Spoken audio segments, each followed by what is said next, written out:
and then check that it is actually recording. Okay, very good. Okay. So now that it's recording, I'm going to show you what I just said a little bit earlier, because it is an important thing to know, because some of you, not many, but some of you will probably end up doing something related to embedded systems. Okay? Does anyone or does everybody know what is an embedded system? Which are getting more and more common. Okay? An embedded system is basically a computer that is embedded into a device that is not a computer. Okay? Well, for instance, a drone. Okay? So a drone, that is autonomous using a computer, that's an embedded application. Furbies are embedded applications, okay? Because a Furby is a toy, okay? It is not intended as a computer, but yet it has a computer inside. So industrial control are embedded applications as well. So there are many, many embedded applications. But the thing about embedded application is sometimes there's not enough resources to run a real, quote-unquote, real operating system. In other words, sometimes you have to work with machines or chips that only has 64 kilobytes, not megabytes, kilobytes of space to store a program, and only 2 kilobytes of RAM. And that's usually considered a fairly respectable device already, and it's an 8-bit processor, okay? So if you go all the way down, you can get down to devices that are much smaller or have much fewer resources than that. So let me start my browser.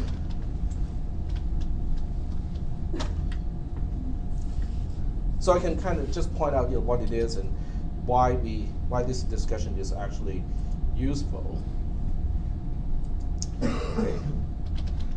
Well, it's right here, so that means, at some point I have gone to this website. Did I go to this website for this class? Yes? Okay. So that's basically, at the beginning of this class, I kind of talked about what an embedded device is. And a lot of times you don't have enough resources to run Windows, you don't have enough resources to run Linux, you don't have any resources to run any actual operating system. So what that means is interrupts can happen. Now, I'm supposed to talk about interrupts in this class. Unfortunately, we don't have enough time to do it. So basically, the way to look at interrupts is it's the hardware calling a subroutine. Okay? I'll time myself and only give myself about 10 minutes to talk about interrupts, but it is a very important topic. An interrupt is a hardware called subroutine. What that means is your computer is usually doing its own things, okay? And if there's nothing to do, you want the CPU to clock down, okay, to lower the clock rate, or even go to a static state so it doesn't consume electricity. So the next thing is, okay, but what if you get a packet, okay, from the network interface card, because somebody is trying to, you send out a request already, okay, and you are getting a reply, based on that request. Okay, how does your computer know that it's getting a packet back and has to process it? It's called an interrupt. In other words, you don't want your operating system to keep asking the network card and say, hey, do you have a packet for me? Do you have a packet for me? Do you have a packet for me? Because most of the time the answer is no, okay, right? And you don't want to consume electricity doing that. So you want to have the device to tell you want your network interface card, Wi-Fi or otherwise, to come back and tell you and say, hey, processor, I got a packet here, you might want to take a look at it. So that's called an interrupt. But the timing of the interrupt is unpredictable, right? Because your program, your computer, your operating system cannot predict exactly at what moment the packet is going to arrive. So what you have to do is to use what we call an interrupt mechanism. An interrupt mechanism simply means the hardware, in this case the network interface card, along with the processor, has a hardware mechanism where the hardware, the network interface card combined with the processor, can quote-unquote call a subroutine to say, okay, here, this is the subroutine to handle, what happens when we receive a packet. So you quote-unquote call the subroutine, the hardware calls the subroutine. But when that happens, you have no control over. You cannot control or predict when it is going to happen. So let's go back to the stack. Okay, so what I want to do is to use a spreadsheet to illustrate, the stack. So I'm just going to group all of these here and say this is user used, I should say user process stack. Okay. And I'm going to format this so that it wraps around. So let's see, format cells, go to alignment, and we say wrap around. There we go. Okay. So we have, some portion of the stack being used by your program. Okay. This is what I mean by user process, because it is a program that you write and is running. When the hardware calls, what do you think happens? When the hardware calls, it's the same thing as executing a call instruction. Okay, a little more sometimes, but nonetheless, it is almost the same thing as executing a call instruction, except it is triggered by a hardware event. So there's no actual call instruction, but has very much the same effect as a call instruction. What does a call instruction do to the stack?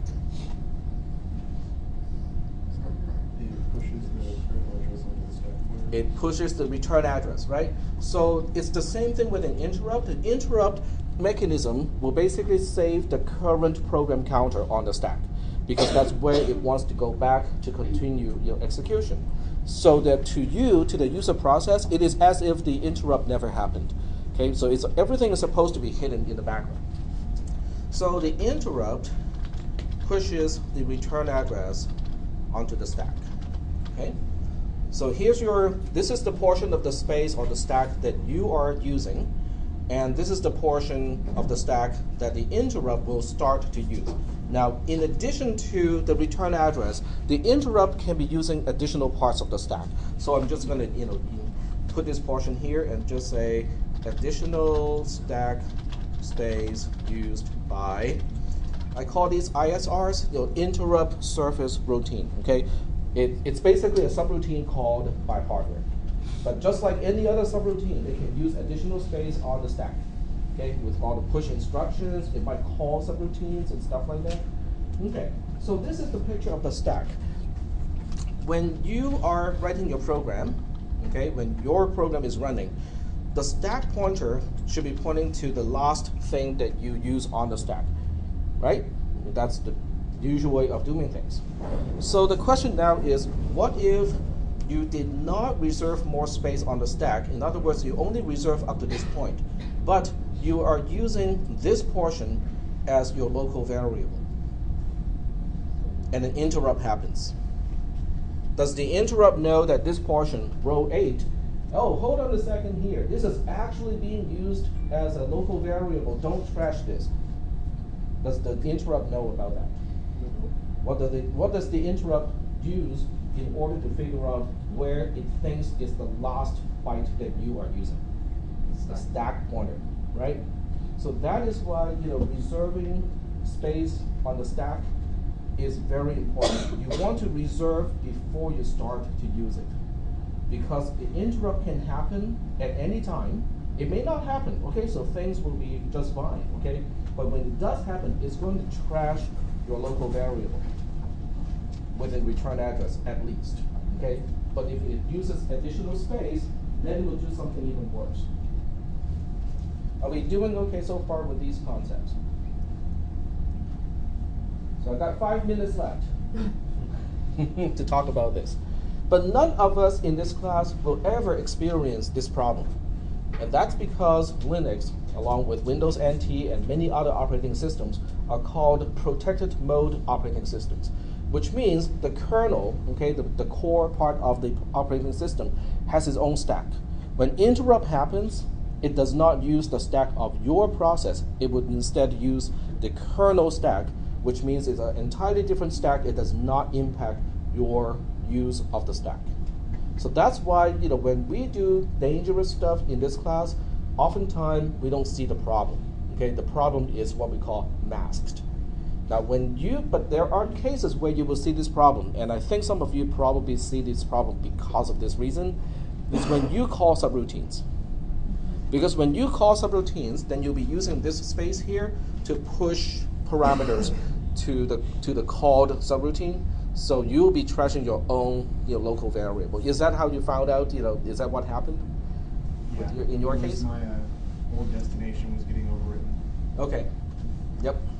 So the stack is very important, and there are really bad things that can happen if you don't take care of your stack pointer and don't have a picture of what the stack should look like. Are there any questions about this topic? No questions? All right. Yep, go ahead. When I was doing my homework, yep. When I call subroutine the string chart, and then actually it's erased my register that I used beforehand. Yes. So but we talked about that too in this class. Okay, so EAX, ECX, and EDX, they are all free for the subroutine that you're calling to trash. If you have anything useful in those registers, you have to save those registers and then restore the registers. EBX, EBP are the only two registers that are guaranteed to be preserved by the called subroutine. I don't know exactly why EBX, but EBP is kind of obvious because it's the frame pointer, so it has to be preserved. Yeah, I have to save it. I have to call another local variable. Correct. Yep. Yeah. All right. Any other questions related to the homework assignment? What was the most difficult part about the homework assignment? All of it. Now, seriously, what is the most difficult part of the homework assignment? For me, is to call the subroutine. Sorry? To me, is to call the subroutine. So you're talking about the standard, like how a caller communicates with the callee. Yeah. Okay. Well, that's good, because that's exactly what the homework assignment is supposed to help you understand. So that's good in a way. What else? Did anyone find segmentation faults difficult to deal with? I mean, your program crashes. I mean, I spent a lot of time because I wasn't correctly allocating space for my local variable. Okay. I spent like a whole 6 hours on that.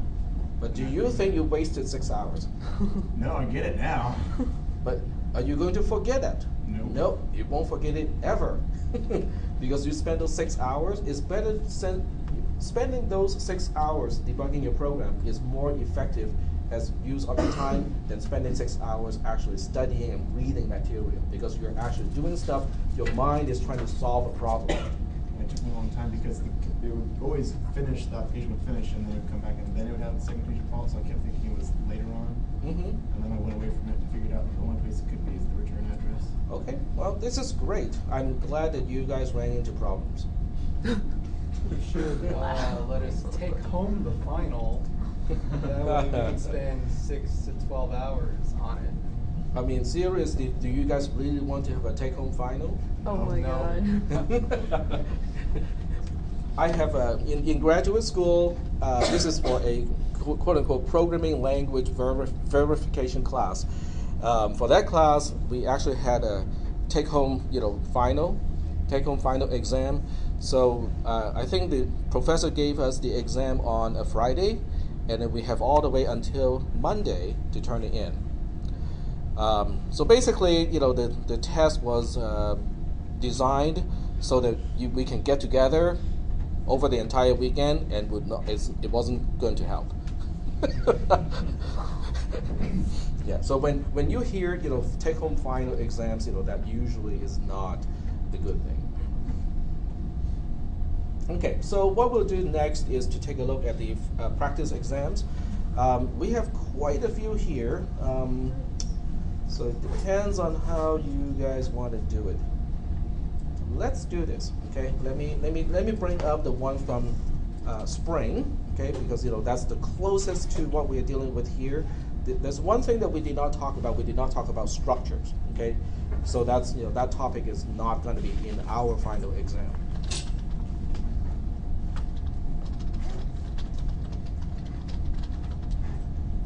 Oh, 3 days. Nah, don't reset it.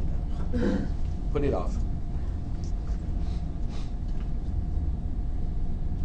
Okay, so let's take a look at cisp310. It's fall, spring, final exam. Here's the final exam from last semester. Usual stuff, first go over the basic rules of the exam is open book, open notes, just like with your first and second exam. Okay, bring anything that is either printed or handwritten prior to the test, and it's good. Okay, I do think studying together can be helpful. Okay, especially when you guys give yourself new quote-unquote assignments and say, okay, let's see if we can do this. Okay, write this subroutine in assembly. Okay, that's a good exercise, because as you go through the process, if it's not a graded homework assignment, you guys can work on it together. Okay, one person contribute one line, the next person contributes the other line, and so on. That's fine. If it's not graded, there's no you guys can work on it any way you want. Let's see. So we have question number 1 over here. So this is question number 1. Unfortunately, it is structure based, so I cannot ask a question related to questions. On the other hand, I took away something that is not supposed to be taken away. But the format I can talk about. Okay, so the format is I will give you both the C version and the assembly code version of the same thing. But your job is to spot problems in the assembly version. Okay, so I'll give you a faulty implementation of a C subroutine. Not this one, because I cannot ask you anything about structures, but it will still be the same thing. It's kind of like, I can implement the very same subroutine that you are implementing in the homework assignment due today, but I will introduce flaws into that program. Okay, compare byte versus compare long, the wrong addressing modes, wrong ordering of the operands. Okay. Incorrect flags for the conditional branches, missing an unconditional branch back to a loop, that sort of thing. Okay, so any type of thing that we have encountered in this class can be a flaw that I introduce into the assembly code. So your job is not to rewrite the code completely, because some people say, oh, it's easier for me just to rewrite the entire thing. Your job is to spot the problems and fix the problems. Okay? So that's one type of question. Unfortunately, I cannot use this one because this one has structure, but in terms of the format, this is one type of question. Question? Any? No. Okay. So number 2 is this one. This is actually one of my favorite type of questions to ask, but it's very hard to grade. Your job is to do something that is illegal in the United States in general. Okay, but in this class, because this is not commercial software, this is not anything that is copyrighted, this is my subroutine, so you guys can reverse engineer it any way you want, and it will still be legal. So I'm not going to press charges against anyone in this class. Okay, so your job is to reverse engineer the following assembly code back into C code. So you start with low-level code, and you want to get back into high-level code. Now, this one is also, in terms of the actual content, it's not good because it includes structure code. Okay, so it includes the concept of structures. So, but in terms of the format, this is the kind of format. I give you the assembly code, implemented 100% correctly, but you have to reverse it back to C code. Okay, and I don't want flattened C code, I want structured C code. So no if blah blah blah go to, okay, I want while, I want if else, that sort of thing. Okay, are there any questions? Okay. So let me just kind of give you an overview first, and then we'll go back to some other sample tests. This one I cannot ask either because it has structures. Okay, every single one has structures last year. But this, in terms of format, this one does have a format that I will keep using, which is to implement specific subroutines that I give you in C, and you have to do it in assembly. So this one is, some people think these are easier than spotting problems because you are free to use whatever instruction you want to use to implement the subroutine. Okay. And then we have question number 4, using the definition of question number 3, implement the following code fragment in assembly code. So this one basically is just using a subroutine that is mentioned earlier, but this is from the caller's perspective. The other one is from the callee or the called subroutine perspective. This one is called from the caller perspective. Now this one is significantly more difficult than anything that you have to deal with, because this one relies on the ability to return a structure by value, which we haven't talked about. It's kind of a little bit complicated and more complicated than what we have talked about so far with returning something. So, but the format is kind of the same thing. Okay, this is from the caller perspective, not from the callee perspective.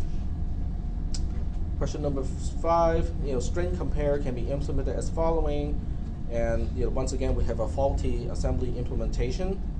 This time your job is not to fix it, but to figure out specific cases where this code appears to work and other cases when the symptom shows up. So you need to figure out test cases, one set or at least one test case where the code will continue to work even though it is faulty, and then you have to come up with a test case where the faulty code will show up and not work correctly. Okay, but you don't have to fix it. You just have to know what it does, why it is wrong, and then come up with the test cases that can, that can either one test case that does not reveal the problem, and one test case that will help you reveal the problem. Is that okay?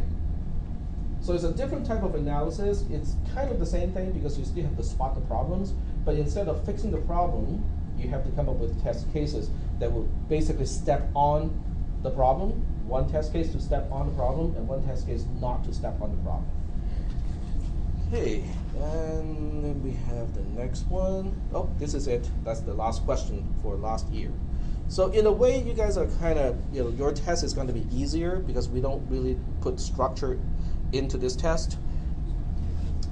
But there are other ones too, so let me see if the other ones would help you prepare for the test. Okay, so let's see. Well, we have the one from 2014, so let's take a look at that one. And I'm suspecting this one will also have structures, but we'll see.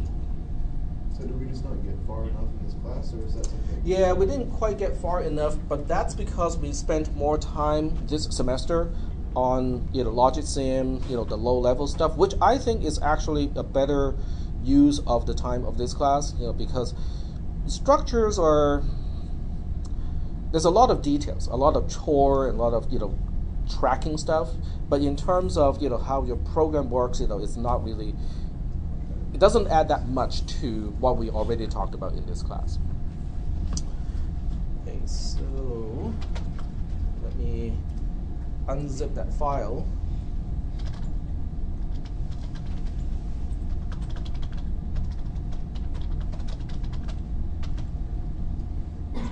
And it's called fx. Nope. How did I call that file? Practice.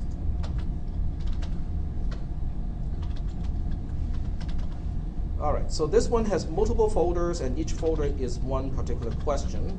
So we go to question number 1. Actually, I think the question is here already. Okay, so write the subroutine sum n in C, use only structured code. This means statements like go to, break, continue are not allowed.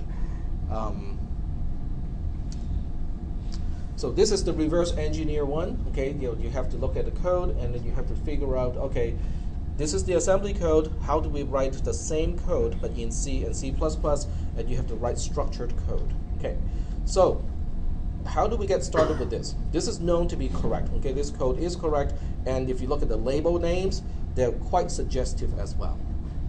Instead of using just L1, L2, okay, if you look at the label names, they're not, they're actually pretty useful.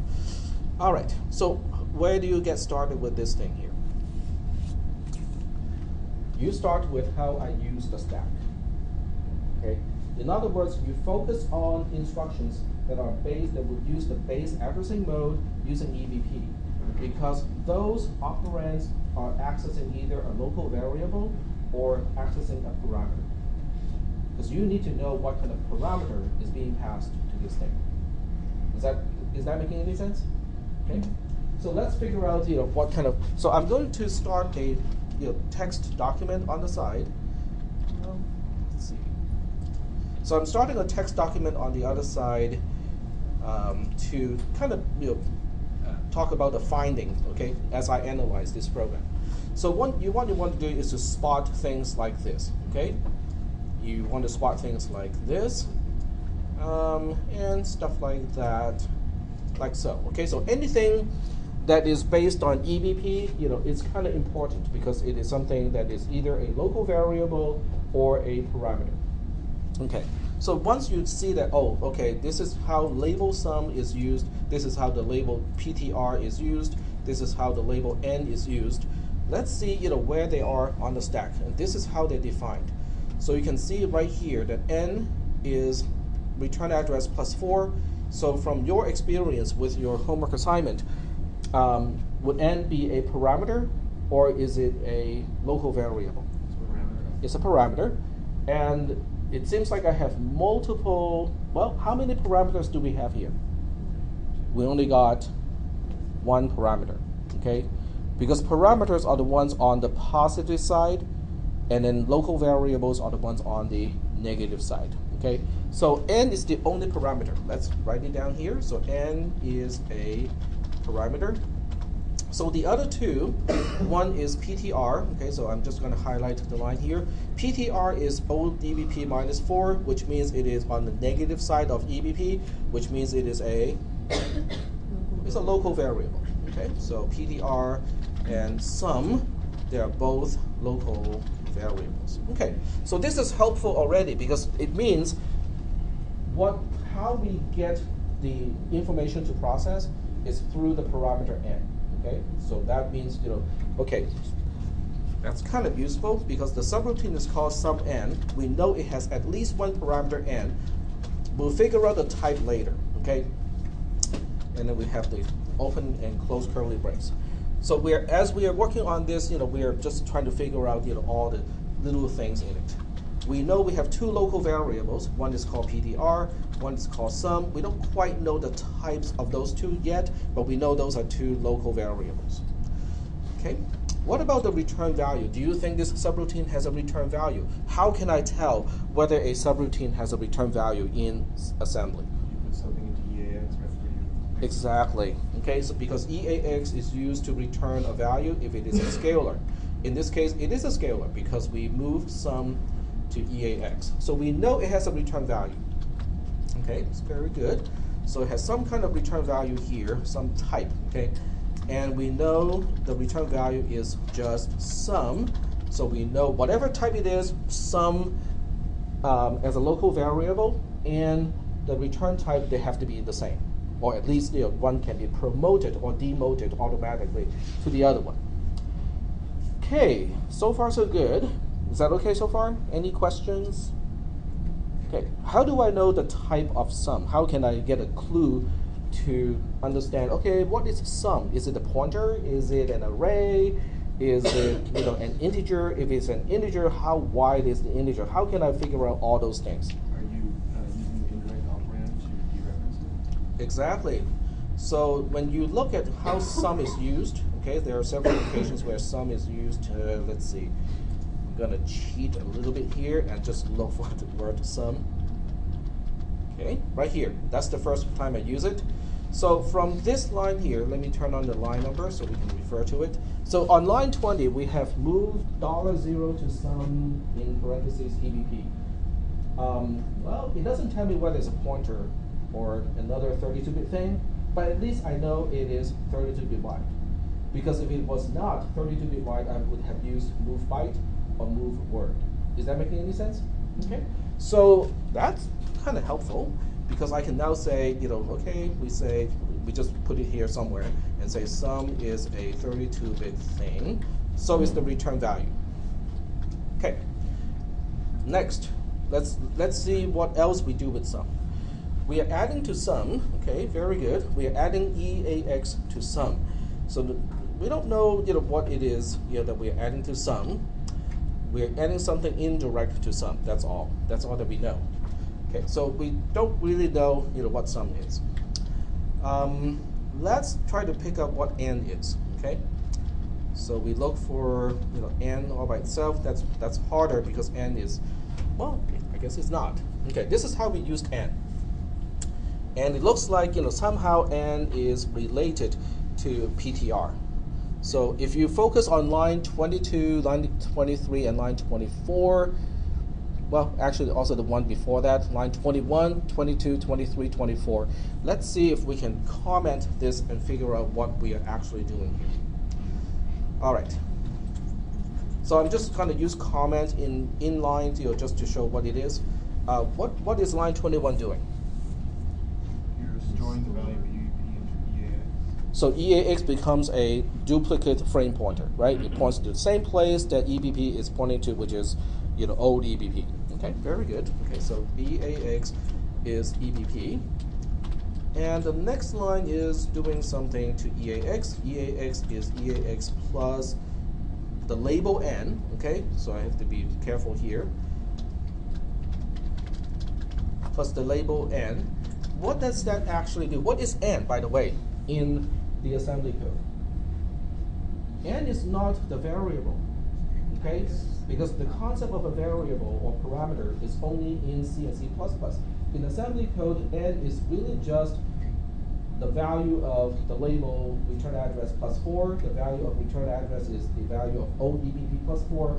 The value of old EBP is 0. So that makes N really just the same thing as 8. Okay? So we are adding 8 to the frame pointer. What does that accomplish? Okay, so let me just write this out here. So it ends up to be just basically the same thing as EBP plus 8.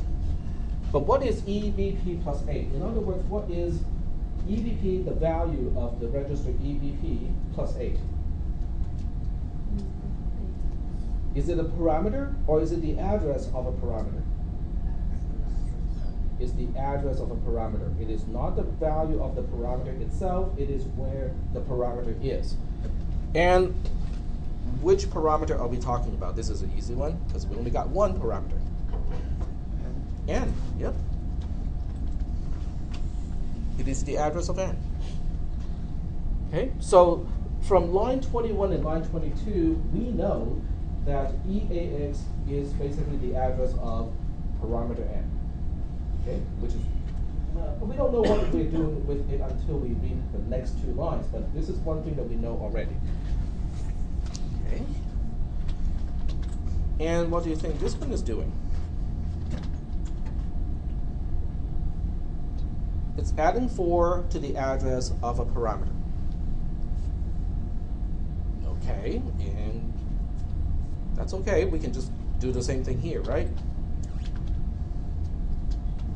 But it's not going to be plus 4. It's going to be a plus 1 because N is a 32-bit thing, and we'll see why we know that N is a 32-bit thing. But N is a 32-bit thing. So when you are referring to the address of a 32-bit thing and you say plus 1, you're actually moving on to the next thing of the same type. So it's in terms of pointer arithmetic, this is what you typically would do. Okay. And then what do we do with EAX? Well, we use it to overwrite PTR, and PTR EBP as a second parameter. This is actually referring to the local variable PTR, not the address of the local variable. So we have our local variable PTR being the address of N plus 1. Okay. Are there any questions at this point? How do we know N is a 32-bit thing? It's on line 27. What does line 27 do? Push the stack. Yep. And while sometimes I push 32-bit on the stack, but only end up using 8-bit of it. So how do I know that we are actually using all 32-bit of N? Okay, just look at these 3 lines here. Okay, so let's take a look at these 3 lines because we are going back and forth, and this is how you analyze the code of this program. Okay, so we have a suspicion that N is 32-bit, but we don't quite know whether that is the case or not. But what do you think this instruction is doing? On line 28. Subtract 1, okay, that's the easy part, from N, which is the second parameter of the second operand on line 28 refers to the parameter N. But what is the width of the operation? 32-bit, okay? Because it's a subtract long operation. So that tells me that n is a 32-bit thing. Is that okay? Yep. What you just said, I'm following. I'm still not clear on the add 4 is equivalent to the address n plus 1. I'm not clear on this. That's a C, C++ thing, okay? So in C and C++, okay, I'm just gonna, I'll do it on a notepad, so it's kind of, it'll be captured. Okay. I used the wrong key sequence because I was using the VI key sequence, and that's why you see the XJK thingy, but it's not a VI. Okay, so in C and C++, if you have, an add PTR as a pointer to an integer, okay? So assuming PTR is actually initialized, somewhere, okay? PTR plus 1, okay, in terms of the address, is really the same thing as if you cast it to a character pointer, then it'll be incremented by 1 every single time. So if you, it's the same thing as that. These two sides are the same. Because when you add 1 to the address of something that is 32-bit wide, you're actually moving to the next thing of the same type. That's how pointer arithmetic in C works. Is that okay? Plus 1 to an address is moving on to the address of the next thing of the same type. So if your thing, okay, whatever the pointer to, or whatever the type is of the object that you're pointing to, if that thing takes n bytes, adding 1 to the pointer actually moves it by n positions, because it's going to point to the next item. Is that okay or not? I think so. It's okay? So, all right. So if line 23 was add $8, then it would be plus 2. Okay, I have a better way to describe this, but I'm not really sure whether it is a better way to present it, okay? Okay, this is what it is. PTR plus 1, regardless of the type of PTR, as long as it is a pointer of something, with the exception of void pointer, is the same thing as this, okay? It's the same thing as first casting PTR to a char pointer, because a char is always 1 byte wide, plus the size of whatever PTR points to. I'm not sure whether this is helping or not. Is it helping? I think so, yeah. Okay, great.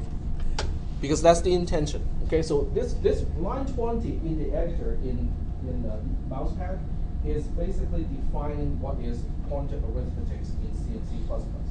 If you say PTR plus 1, assuming PTR is a pointer, but not to a void, okay, because pointer to a void is different, it is the same thing as, okay, take the address that PTR is storing, okay, not the address of PTR, but whatever it's storing, and pretend it is a byte pointer, because the char is a byte.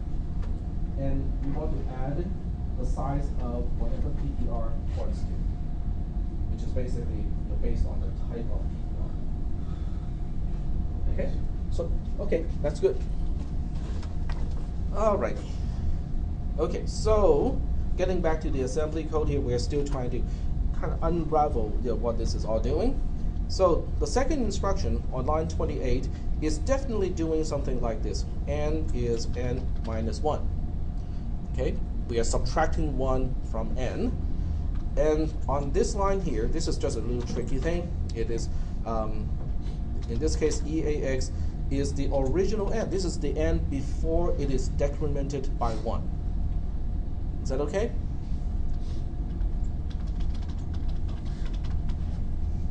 Because I saved the value of n before decremented on line 27 onto the stack. So there's a copy of n on the stack. And then I do the decrement, right? Which actually happens to the parameter n. And then I pop whatever I pushed earlier on the stack, which is n before the decrement, into EAX. So EAX is almost n, but it is not quite the current n, but it is the n before the decrement. Is that okay?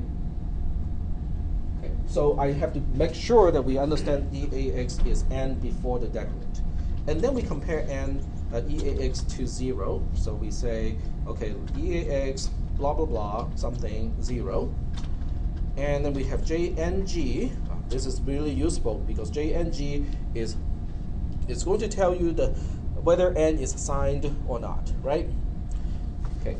So how do we combine these two lines, line 30 and line 31, into a conditional go-to statement? Because you have to start with flattened C code, and then you can unflatten it. You can basically structure it. Okay.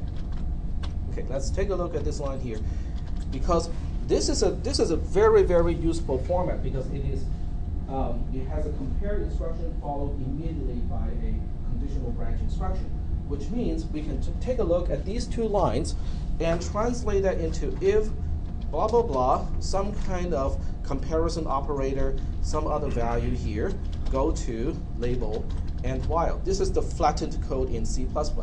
Okay, and the ordering of these two things is the reverse of the compare long instruction.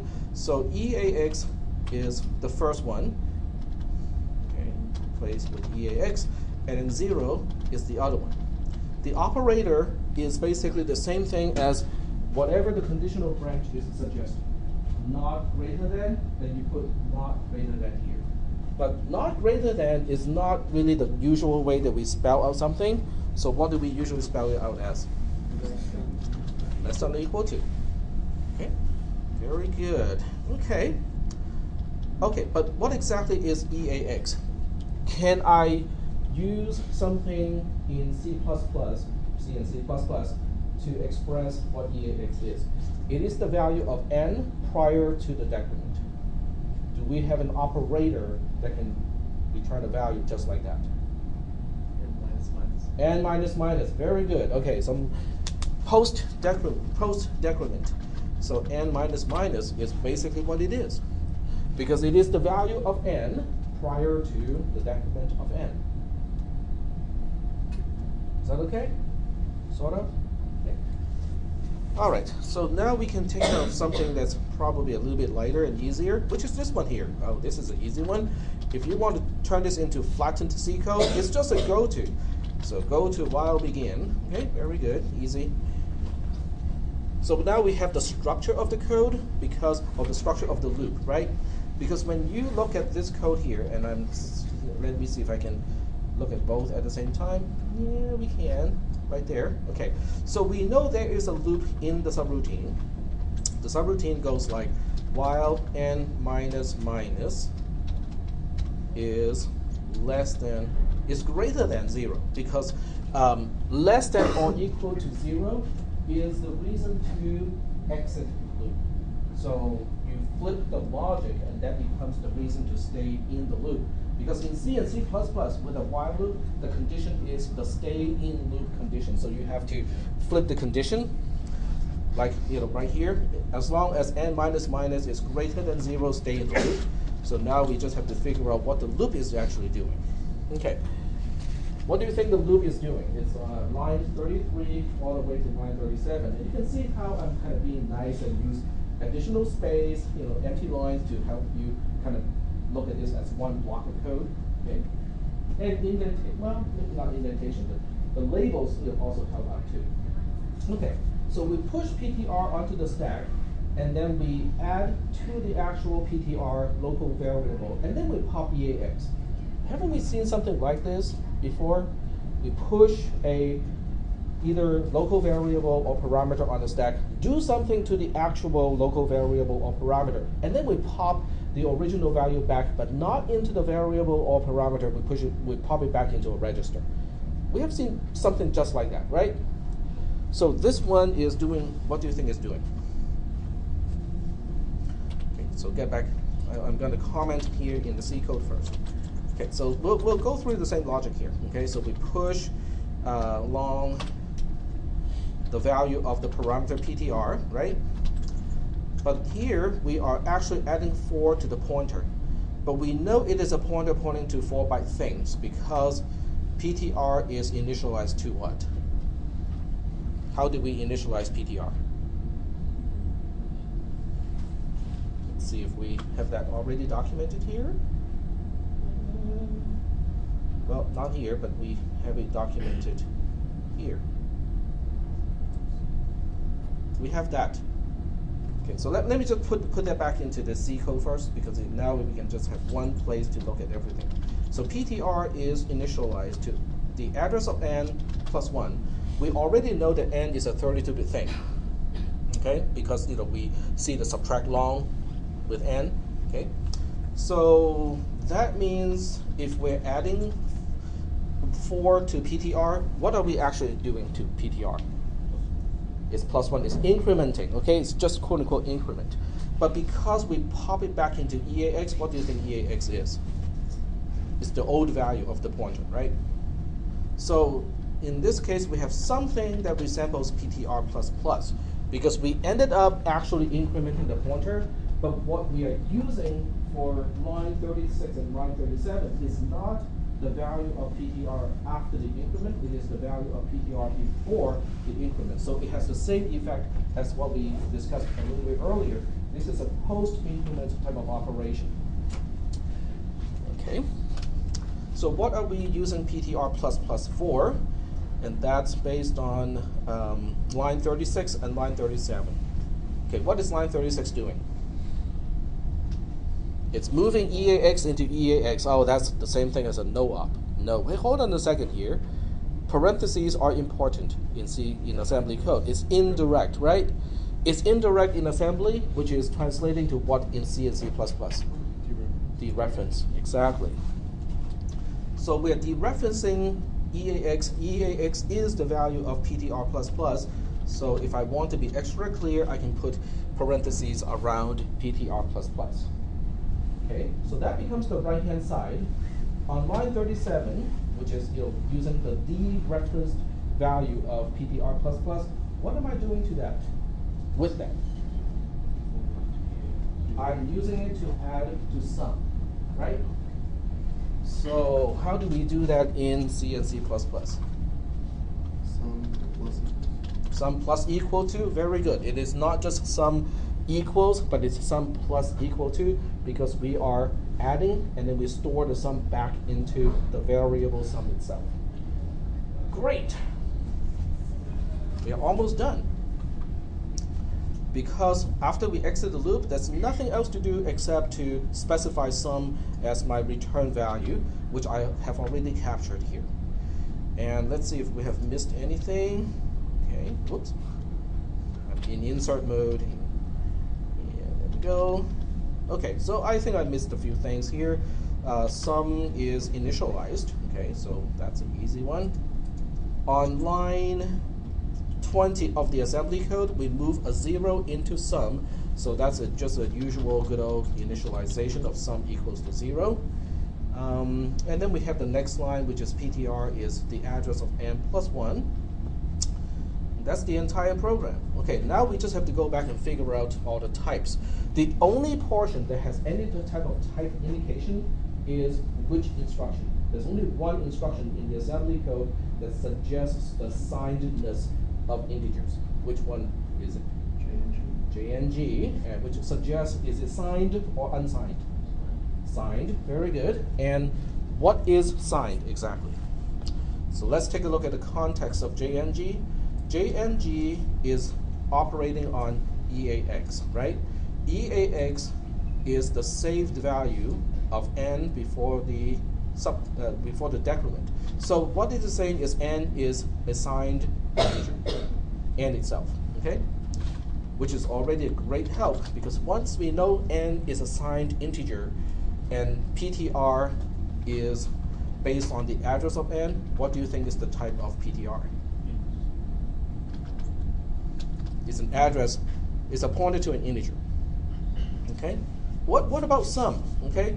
If PTR is a pointer to a signed integer and we are going to add a value pointed to by PTR to sum, what do you think is the type of sum? Int also. Yep. And if sum is an int, what is the type of the return? The return type is also int. So we got everything figured out. How many people? Yeah, go ahead. If it was unsigned, what would you do? If it was unsigned. Unsigned? Yeah, if it was a J A or something. Well, G is the same as A, so J and G would have to become J and A to make it unsigned. So how would you make the code look like? Then you have unsigned int instead of int. So given the assembly code, I have just disassembled it. No, this is not disassembly, this is decompiling, okay? I have just decompiled a subroutine from assembly code back into C code. Okay. Next question, okay? Is this a useful skill outside of the context of this class? What do you think? Depends on what you're gonna end up doing. Well, let's take a look. Decompiling. Okay. So decompilation is a type of reverse engineering that does the opposite of what a compiler does, which is what we just did. The tool that accomplishes this is called the decompiler. So we basically became the organic tool to do this.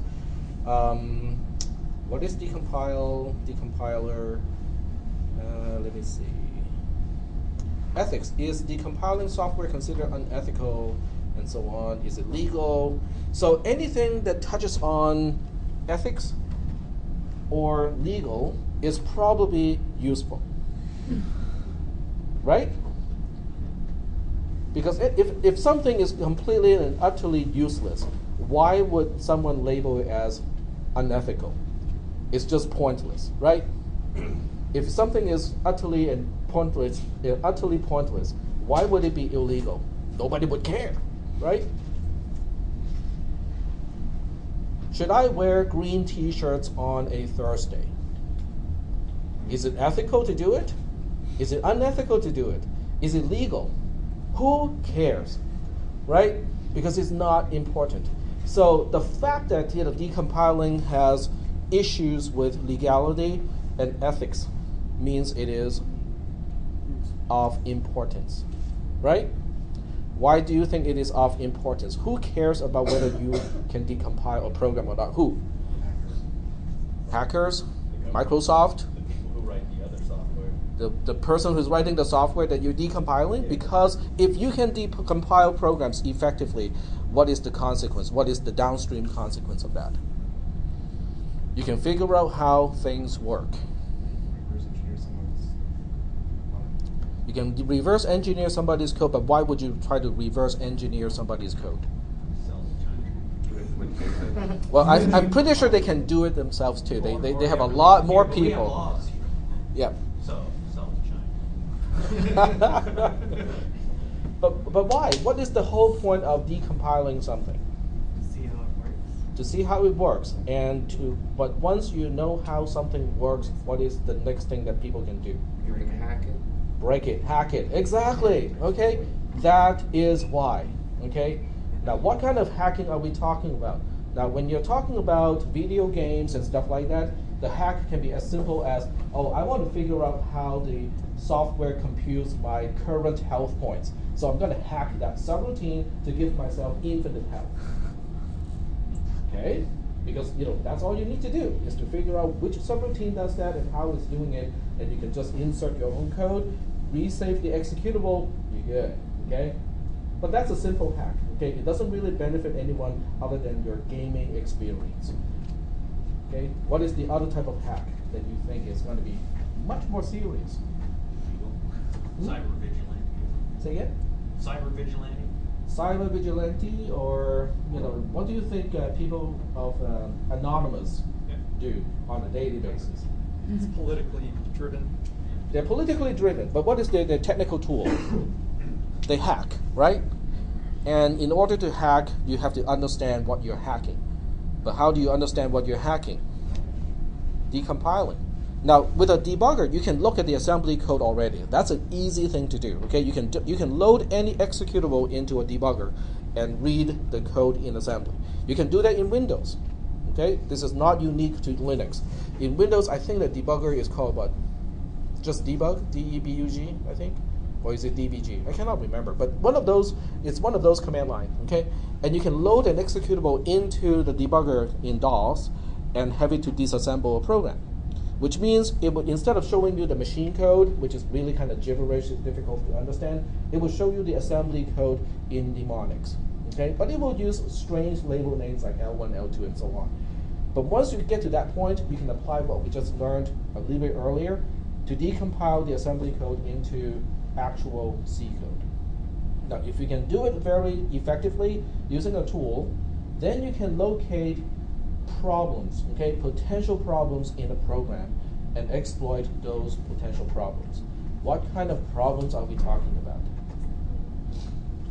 I'll give you an example.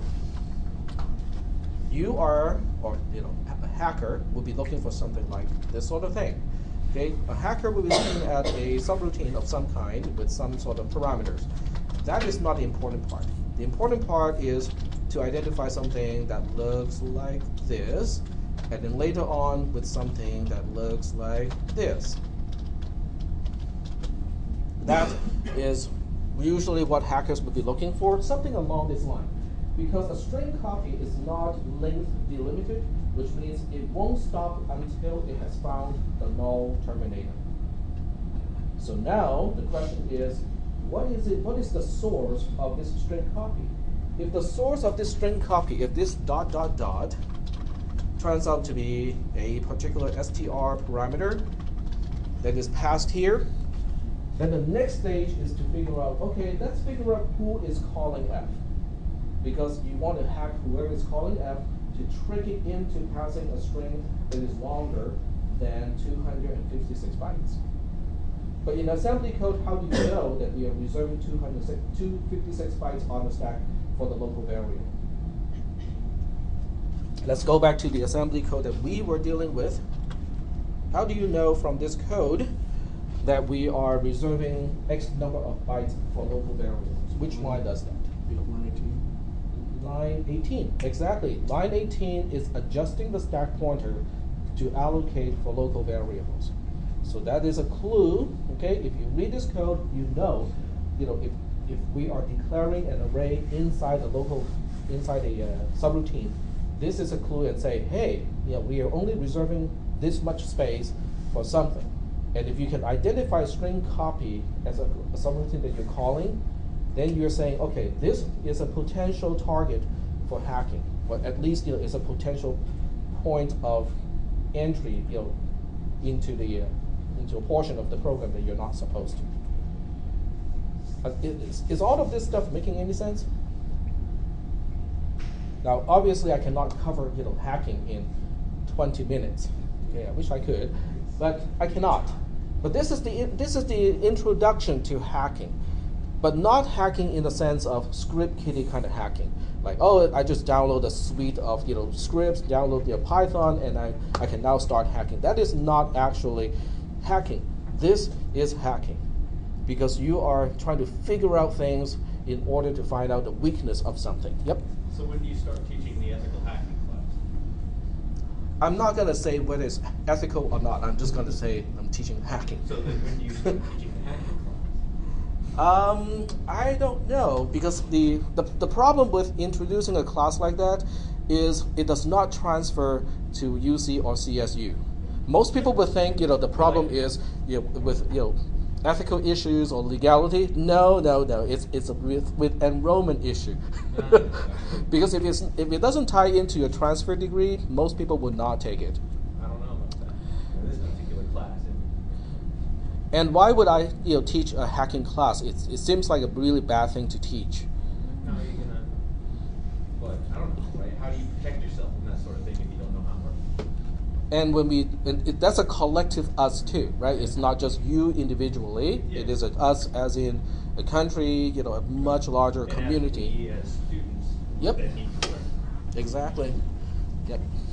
So until UC and CSU have a class for us to transfer to, the practicality of having a class like that here is not a whole lot, because we do have security certificates, but it's a different type of computer security.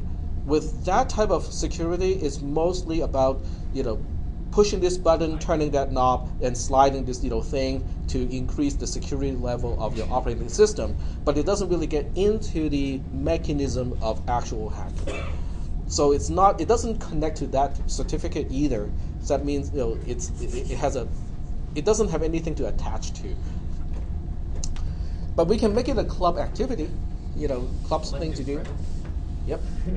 You can practice this thing. I mean, as long as it is your own program, you can actually do it.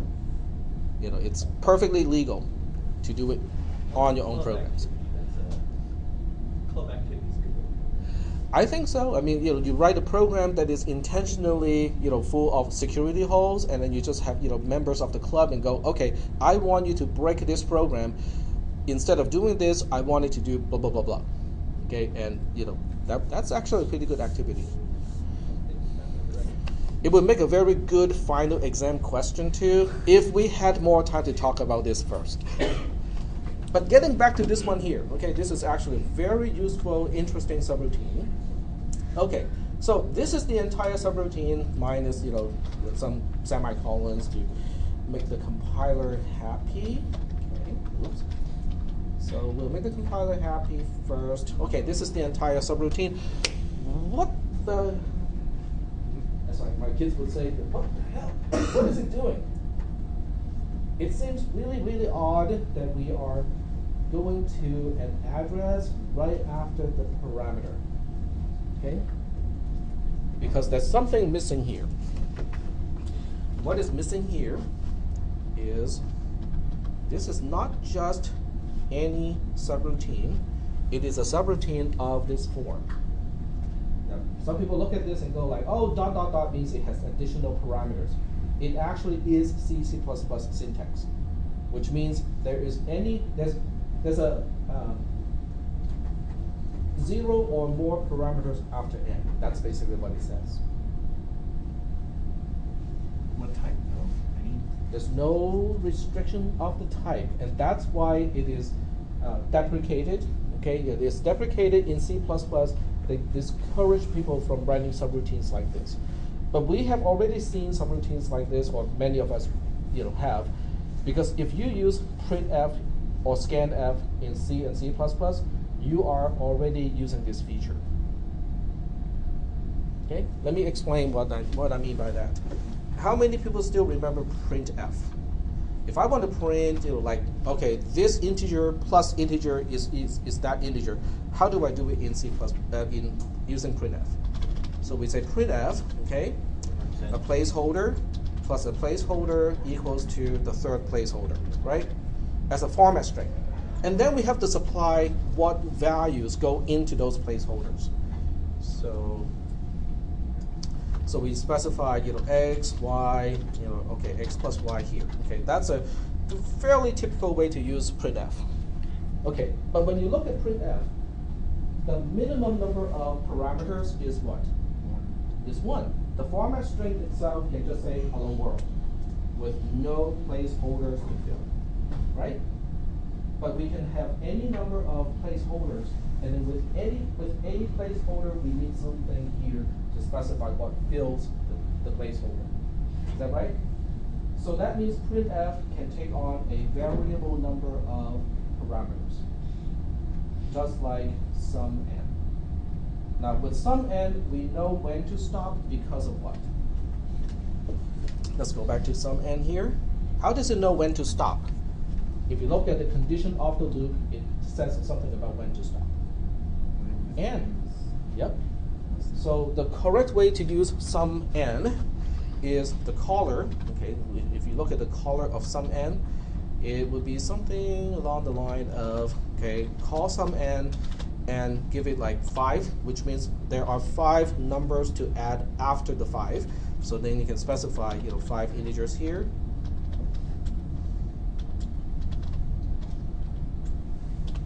There we go. That's one way to call sum n, and it returns the sum of the 5 numbers after the count that you specify. Now, if you specify anything additional, okay, that's okay. It's just that those last two numbers will not be added because the count is specifying, hey, we only got 5 things to add. Now, but the danger of doing something like this is if you specify fewer than 5, if you only specify 4 values instead of 5, then it will use whatever is in memory after this parameter as an integer to add to the sum, because it doesn't know where is the end of the number. It just knows how many. But if you do not supply sufficient numbers to add, it will just pick up the next location or the next 4 bytes and say, oh, I'm going to add these 4 bytes as an integer to sum. So that's the reason why this type of subroutine is deprecated. Then what about printf and scanf?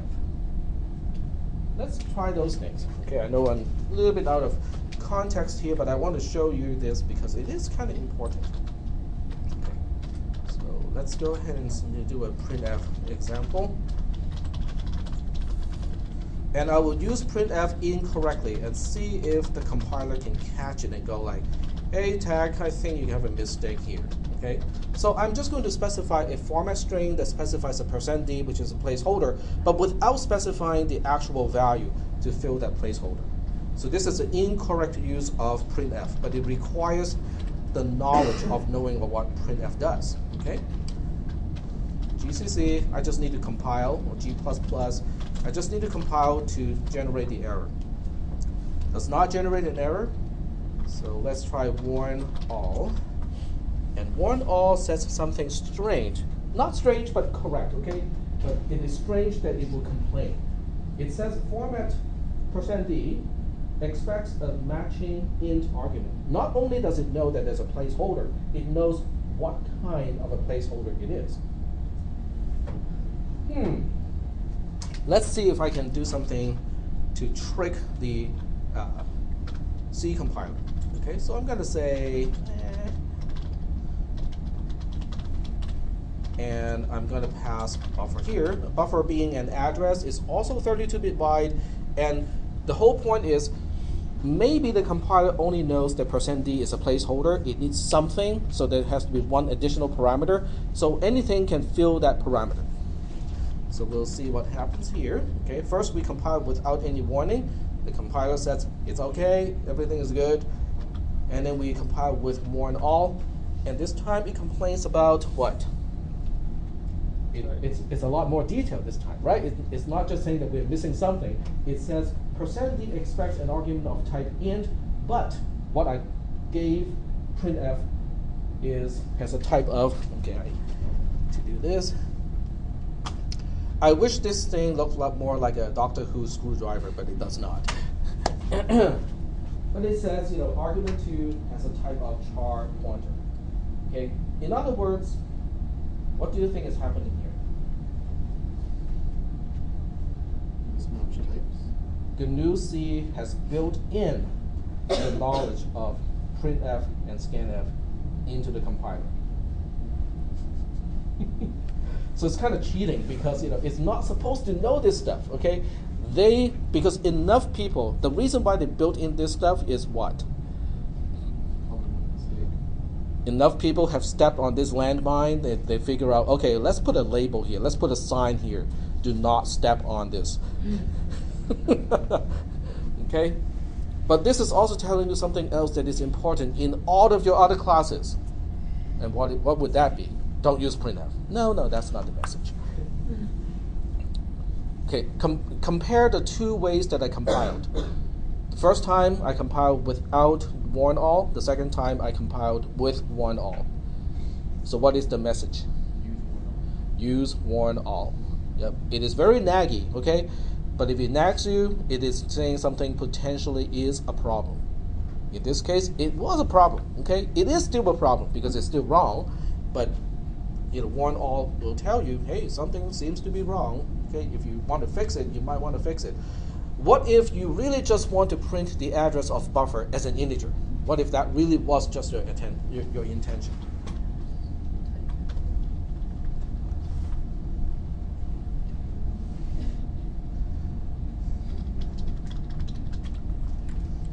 You tell the compiler. You tell the compiler, I know what I'm doing. Stop nagging me on this one issue. Okay? So this is how you stop warn all from complaining, is you have to convince the compiler that you know what you're doing. And of all programming languages, C and C++ are the only languages that will give you enough room to shoot yourself in the foot frequently. Okay, so this is an important thing. Okay, if you have not taken 400, 430, and other programming classes, this is useful information, because I'm pretty sure many of you who have taken those classes have been bitten by these things, and if you did not turn on warn all, you can spend a lot of time looking for the problem, and some of these are really difficult to spot. Okay, any questions? Yep. Will you be going over more questions from this Yeah, we are doing. in the lab? We'll do it now. Yeah, we can do it in the lab too. Sure, absolutely. But since we still have about 5 minutes here, let's do it. Do a little bit more. Okay, so this is Q1. Let's take a look at Q2. Okay, so this is Q2. It has structures in it. I'm not gonna deal with it, but you might want to look at this and kind of get a happy feeling of how lucky you are that you don't have to deal with structures. Okay, let's take a look. Q3.s. The following implementation of string and copy does not work, at least not for all cases. You have two tasks. Find out which test case it will fail on and fix it. Note that some problems may not show up due to the addresses of string 1 and string 2 or the values of extra bytes after the null terminator. For those problems, catch them and fix them, but there's no need to document the failing cases. Okay, so this is string and copy.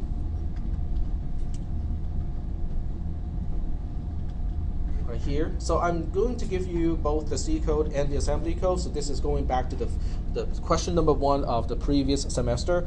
And this one does not involve the use of structures, so it's definitely related to you.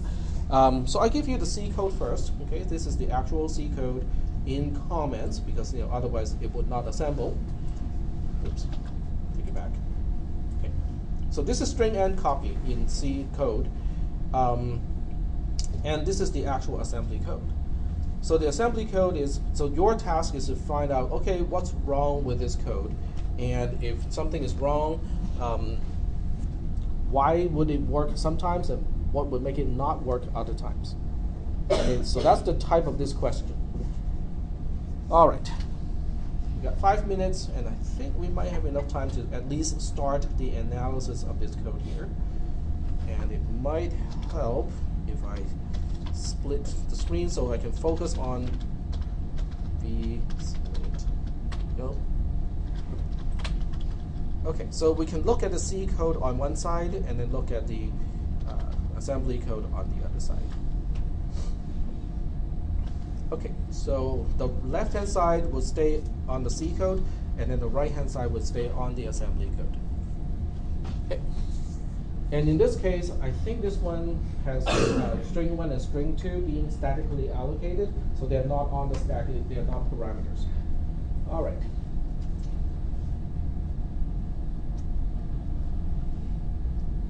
So what do you think? What is DL being used for?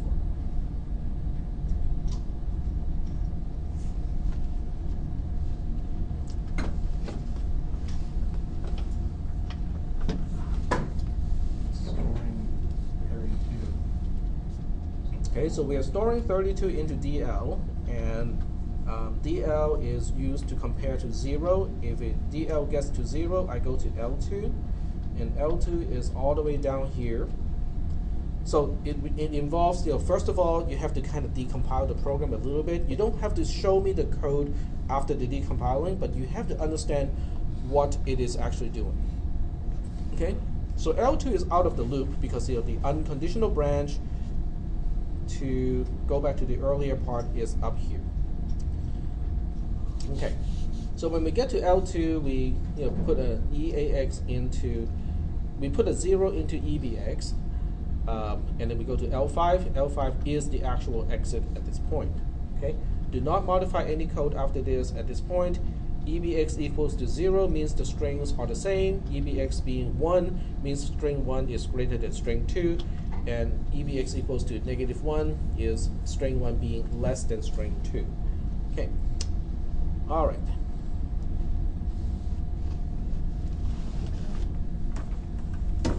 What about how do we stay in the loop? Where is the loop? Can someone identify the loop itself?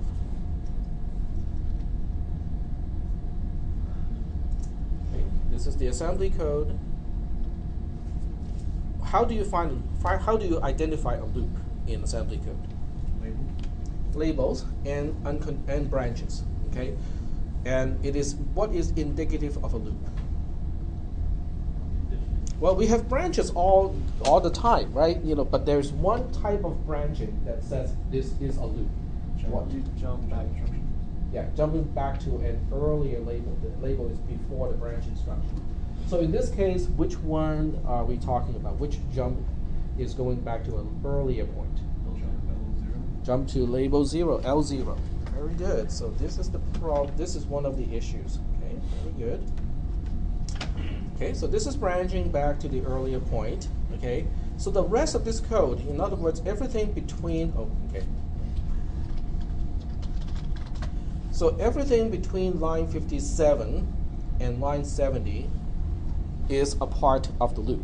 Okay, and typically this is a while loop because it is an unconditional branch back to the beginning where there's a comparison and a conditional branch to get out of it. Okay, very good. And what do you think is a potential problem here?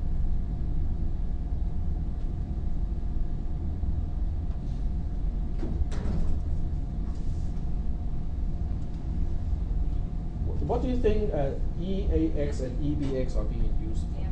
Just by the how I used EAX and EBX on line 61 and 62. What do you think those two are? Pointers. They're pointers to integers, right? Okay. And when you look at line 68 and line 67, what are they being used for? I mean, how am I using the registers on line 68 and line 69? Something about line 68 and 69 is not consistent with line 61 and 62. So you're only using the first byte. I'm using the least significant A bit. I'm only adding one to the least significant A bits. When those registers are being used as 32-bit registers because they are pointers, right? So what can be a potential problem here? If you're adding one to that lowest byte, it should.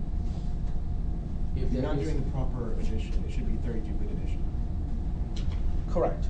But the question is asking, give me a case where it will not fail, and give it cases where it will fail. So what do you think is going to trigger this code to do something incorrectly as opposed to, oh, it seems to be fine? What do you think? If you're adding one when it's already set to all ones, it's going to go back to 0. Yep. So if you have let's say this is EAX, okay? EBX is the same way. This is EAX, this is AL, right?